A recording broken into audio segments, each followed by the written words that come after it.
The Seven Deadly Sins is a 4 out of 10. I know that some people might disagree with that, and that's fine. You can tell me how you feel in the comment section below, but hear me out. I've watched a lot of anime over the years, and Seven Deadly Sins was one of the original ones that I started watching way back during like 2017, 2018. And it was solid, just like Attack on Titan. However, I always will relate Seven Deadly Sins to Attack on Titan because there's such a fallout of story, which is such a shame because the beginning is really good.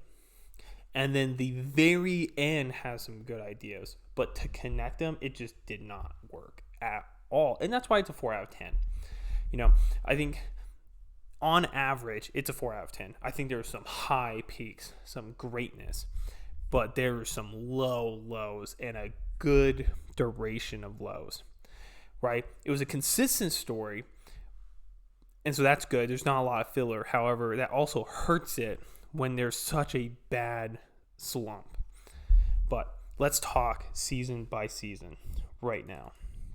So season 1, I believe most people have at least gotten to this point, and they really enjoyed it. You're meeting these fun cast of characters. It's really unique. The use of the Seven Deadly Sins and how they reveal themselves really fun. I know like Meliodas had a great introduction. That's how a lot of people got hooked. Same thing with Bond and then King. They were just really fun, very explosive scenes. Diane was a little fan servicey, but all in all, it was just genuinely fun. And how can you not enjoy the show? It just is really lighthearted, super action packed, kind of like Dragon Ball Z, but not as crazy. Just overpowered characters kicking ass. Who couldn't like that? Now let's get to season 2. Season 2 is, in my opinion, the best season. The reason for that is Escanor. Just simply Escanor. When he comes in, and I think a lot of people will agree, is just the best character. Just his sin is just the funnest to watch because he's so full of himself. When he was facing off with Meliodas' brother, and just the whole "who said you can stop me," was such a badass scene that you just really grew to really like this guy, and just the comicalness of him just going back and forth from the weakest to the strongest. This is probably what made me really want to finish this anime, is just Escanor. I think the problem with season 2 was that the world exploded. And I mean that in a storytelling, world building way, where when you see other stories do it, it kind of gradually introduces the threat and you have to deal with it. However, I think season 2 has this huge issue where, yes, they're strong, but they're also not. And then you have these guys that have these actual powers that you're going to have to deal with. But, you all suck, but they're strong, but you're still strong. And it's just really back and forth, really weird. But it's still peak because, they got to get through some training, got to get some power. And there's only one of them that seems to be able to take them on at least a little bit. So definitely peak season. Love it. Season 3. Now this is where it gets bad. Just completely horrible. Season 3 is so bad. And if you haven't watched it, it's spoilers. Obviously, it's a review of Seven Deadly Sins. So if you didn't figure that out yet, sorry. But this is where the show just went a completely horrible direction with Meliodas trying to become the Demon King. And I think this was a 100% a throwaway setup season, constantly just filled with garbage. And I mean that because there's just never... it's just not fun. The tone is completely different. It's super serious. There's this whole time travel challenge thing that I just couldn't get behind. What made me stop watching the show all those years ago and rewatching it now, I got to that point, and it once again just made me not want to watch it. It was just horrendously bad. And it just really shifts the tone. It's just not fun anymore. World ending. They can't be fun. They're not overpowered. They're facing challenges. But they're still trying to get power, do the power creep thing. It's just bad. It's just bad. It was just horrendously bad. So this was definitely a hurry up and get it done kind of season. And then let's talk about season 4. Now, season 4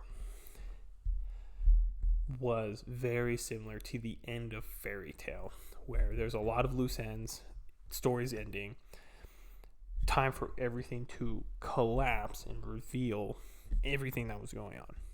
So, if you really don't want spoilers, because let me tell you right now, we are about to go into everything this will just destroy your scope of the story. So if you haven't watched it, please leave now. So let's get into it. The first thing was every single concept in Seven Deadly Sins was great. When you really look at it and how they story told from the beginning to end, like from the start and then the finish. Not the journey, but just the points. Really great ideas. Really cool concepts. Just did not travel the way I think they intended or they were hoping it for. So the first one is the reveal of every single person being a separate race, essentially, right? If you don't know what I mean, let's go back and let me just go through the Seven Deadly Sins, right? So you have Escanor, who's a human with angel powers. You have Bon, a human with fairy powers. Fairy, giant, wizard with angel and demon powers. Doll from a demon. And then a demon, and then you also have the love interest, who is a angel. So you really just covered every single race, collection of just powers, So that was really cool.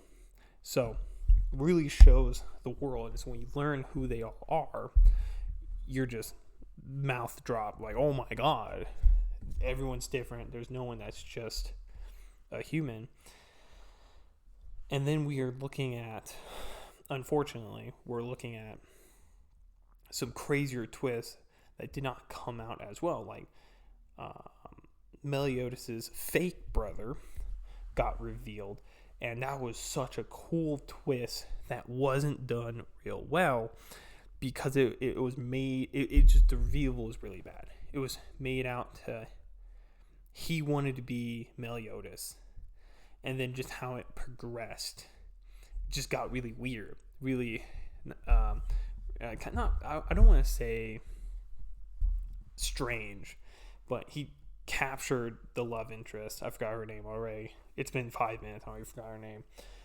But captured Meliodas' love because he wants to be Meliodas. That was really weird. And then you find out he transforms into the angel that everyone thought died, and you're like, whoa, that's crazy. And then that's how you found out that he actually loved her first. Meliodas was just the one that stole her heart, and so got manipulated by the original Gunther, and everyone just completely lost their mind. And that's pretty crazy of a twist right there. That was just sitting in front of you the whole time. I think they revealed that in season 2, that one of them died or something. Who knows? And yeah, that was just fucking just straight out outlandish. I think King Arthur died in this season. That was a crazy twist that no one saw happening. Escanor having the angel that was manipulated power, that was a really crazy twist. Merlin's whole reveal, I think that was season 3 though, but it might have been season 4. Merlin's whole twist was crazy, how her whole thing, but then she gets a second twist. She actually loved Meliodas, and that's why she always helped him, which, it was a very creative way to reveal that Meliodas had a secret harem. Like, such a funny way to secretly reveal. That's why all these women are here. Very classic anime, in my opinion, but they did it a very sneaky way, so credit there. Do. Now I'm just trying to go through the last one. I don't want to reveal the last one just yet. Just make sure there's no other twist going on. Because Gunther had that huge twist that he was actually a doll, and that was really cool. But I think that was season 2. Maybe even, yeah, I think that was season 2 No, season 3. No, I got revealed season 3. Excuse me. Yeah, how he was a Ten Commandment and everything, like whatever. But so the biggest twist that I really liked, that had so many layers to it, was the whole like King Arthur storyline, right? Because King Arthur, honest to God, this was a little extra, and I really don't agree. Like at the end of the day, I think if they had to rewrite this whole thing, I would tell them don't include King Arthur. It's really extra. Like, yeah, have Merlin go back and forth and make the whole King Arthur just a separate storyline. Like, that would be cool. But it's just so extra because there's so much the separate lore for him. And so essentially, the whole chaos idea came out at the very end, and they were like, oh, Merlin's been hiding it from everyone for years for this exact moment, for the King of Chaos to come out and rule now that all the angels and demons are united, blah, blah, blah. Like, that was, holy shit. Okay. Casual drop, and that was really, I don't know, maybe 6 episodes of just flooring it, and it's such a cool idea, but you can't just throw this shit out. And I think that's why I really didn't like was, okay, this is why you had King Arthur. I can accept that. But the whole concept of chaos was fucking stupid, right? I think they could have introduced the idea of chaos all the way back in season 2, and this would have been a lot better twist than just being like, oh my god, chaos, King Arthur's whole journey, battle, what a super weird. But here's what I didn't want to reveal. The best twist that I've seen this whole show is the Mama Pig. And the reason for that is, first, it was there the whole time, right? Season 1 onward. It might have been one of the first things we saw was Mama Pig. Or maybe it was in season 1. Or episode 1. I can't really remember all that back, right? But it was there from the beginning, and then it had such a key role at the very end. But I don't know about anyone else, but I didn't catch on to it until the big reveal. But during the Purgatory section, when they found Hawk's brother, don't you think it's weird that there's this whole Mama Pig that just walks around with him and no mention of her when there's this brother, right? And Hawk's just a demon. Like, no one ever talked about it. Like, it was just this mystery. But there's so much else going on. Like, who cares about that pig, right? It's just comical, like, haha, funny. No, that's actually an agent of chaos, essentially. So, that was wild. That was the best twist. Really got you to go, holy shit. Like, who knows if they actually had it set up from the beginning, or they just brought in the idea of Hawk and then just changed it right there. But really cool use of the characters and developing them through and through. I think the work with all the Ten Commandment demons just sucked. They were cool at first, really dangerous, really unique, and then as time kind of went on and they went through their battles, their coolness just went down, and just the battles were not really hitting, you know? The battles with the Demon King, was it fucking, 2 to 3 battles against the Demon King back to back? Just seemed really drawn on in a not a good way, right? I think they were trying to do a Dragon Ball kind of style arc where it's just, the fighting's never over, keep going, keep pushing, brah. But definitely was not for me. So yeah, no, season 4, Yeah, so Seven Deadly Sins. Is it worth a watch? I would say a 4 out of 10. It is a skippable anime for sure. However, I think it's also a core anime of a lot of what you should expect to see, right? A lot of suggestive nudity, right?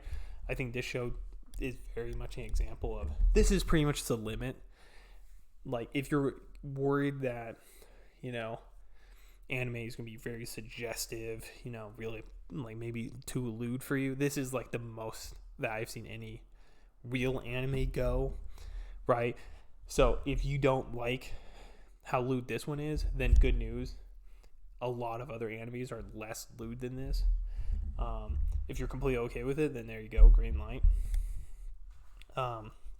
But yeah, I think it's perfect. It's a core anime because you can skip it, but it's a core, right? It's a perfect example of what anime pretty much is like for the first 2 seasons. Just fun, good story, really intense.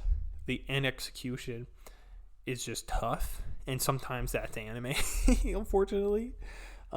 Sometimes anime just has a very rough section, and you just have to get through it, right? I know a lot of people know about Naruto, where they have a really good early section, and then before Shippuden, there's all that filler that people sometimes will say you have to watch it. I'm very much a person that says you shouldn't watch it. Season 3, if you are struggling to get through it, just start skipping it. Just watch 5 minutes every episode, just get through it. The reveals are really cool, and they're worth it. So, yeah, that's my breakdown. Let me know what you think. Until next time, peace.